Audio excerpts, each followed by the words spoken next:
He left a $0 tip to test the poor waitress. But what she said next left him completely shocked. The bell above the door of Sonny's diner didn't ring. It rattled.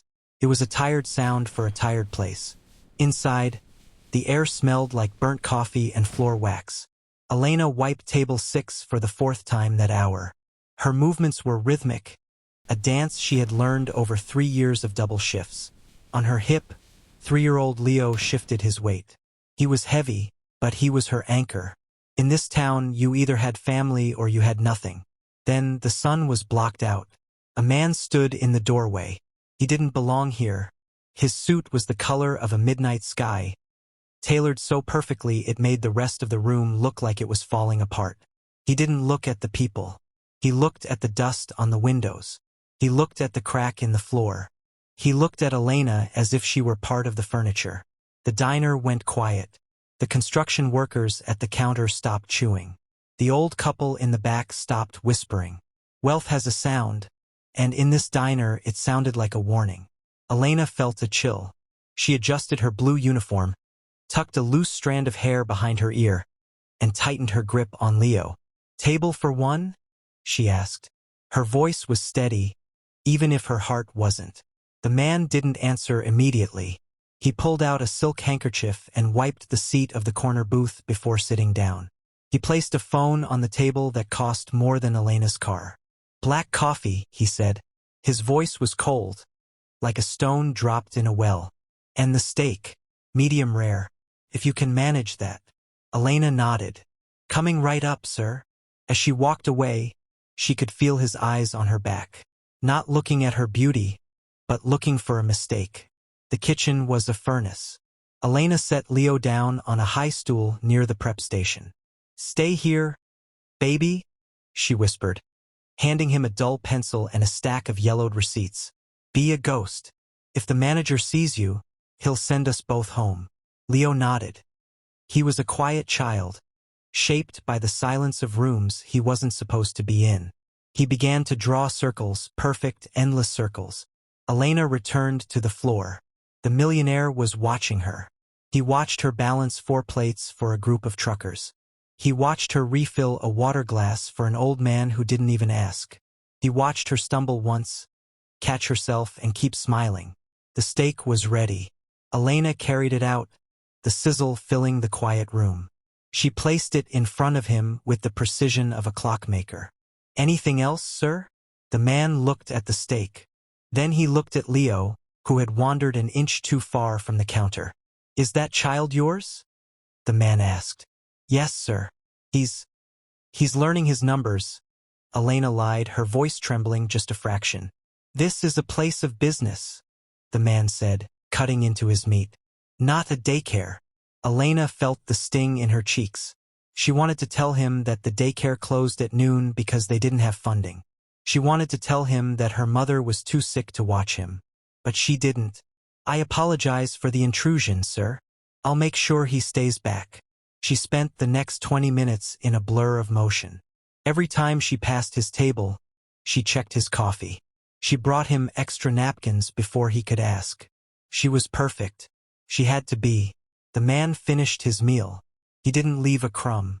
He wiped his mouth, folded his napkin into a perfect square, and signaled for the check. The total was $42.50. Elena brought the leather folder. "I hope everything was to your satisfaction." The man reached into a wallet thick with $100 bills. The sight of that much cash made the air in the diner feel thin. He pulled out 2 20s and a 5. He placed them in the folder. Then he took his pen. Elena watched from the corner of her eye. She saw his hand move to the tip line. She saw the deliberate, slow motion of the pen. A circle. A 0. He didn't just leave it blank. He wrote it in bold ink, as if he wanted to make sure she felt the weight of it. He stood up, adjusted his jacket, and walked out without a word. The bell rattled behind him. The diner remained silent. Everyone had seen the money in his wallet. Everyone knew what he had done. Elena picked up the folder. Her hand shook. She saw the $0. Felt like a slap in the face. Felt like he was saying, "You are worth nothing. Your hard work is worth nothing." Your child is an inconvenience. The manager, a man named Miller with a face like sour milk, walked over. He looked at the receipt and scoffed. Must have been your service, Elena. I told you the kid was a distraction. That's coming out of your base pay if the books don't balance. Elena didn't cry. She didn't have the time to cry. She grabbed her coat, grabbed Leo's hand, and walked toward the door. Where are you going? Miller shouted. Your shift isn't over. I have something to return, Elena said. The millionaire was standing by his silver car. It looked like a spaceship parked in a junkyard. He was staring at his phone, waiting for something. Elena walked up to him. Leo clung to her leg, hiding behind her apron. The man looked up, his face a mask of boredom. Did I forget something? You did, Elena said. She held out the receipt. The man smirked. If you're here to beg for a tip, don't. I don't reward mediocrity. I don't reward people who bring their personal lives into their professional spaces. Elena took a step closer. She didn't look angry. She looked sorry for him. I'm not here for your money, sir. You forgot to sign the merchant copy. Without your signature, the bank won't process the $42 for the food. I don't want you to have a debt to a place like this. The man froze. He looked at the paper. She was right. He had been so focused on writing the zero that he forgot the signature. And one more thing, Elena said softly. Leo peered out from behind her, his wide eyes reflecting the chrome of the car. You wrote a zero on the tip line. I think you did it to see if I would break. To see if I would get angry. The man didn't speak. My dignity doesn't have a price tag, she continued. You can't buy it, and you certainly can't take it away by writing a number on a piece of paper. Tips are for the service. But the respect, that's free. It's a shame you couldn't afford it today. She handed him the pen. He signed it. His hand, for the first time, was not steady. Have a safe drive, sir, Elena said. She turned and walked back toward the diner, her head held high. The man sat in his car, but he didn't start the engine. The respect is free. You couldn't afford it. The words echoed in the leather-scented silence. He looked at his hands. They were clean, manicured, and soft. Suddenly, he saw a different pair of hands. He saw his mother's hands. They were red, raw from bleach and cracked from the winter cold. He remembered sitting on a milk crate in the back of a grocery store while she scrubbed floors. He remembered a man in a suit once complaining that his presence ruined the atmosphere of the shop. He had become the man he used to hate. The wealth he had built was a wall. He had built it so high he couldn't see the people on the other side anymore. He looked at the diner window. He saw Elena through the glass. She was already back to work, wiping a table, Leo sitting quietly nearby. The test he had performed wasn't a test of her. It was a mirror, and for the first time in 20 years he didn't like what he saw. He stepped out of the car. The wind bit at his face, but he didn't care.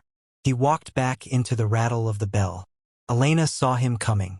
She braced herself for a complaint, for a lecture, for the manager to fire her. The man walked straight to the counter.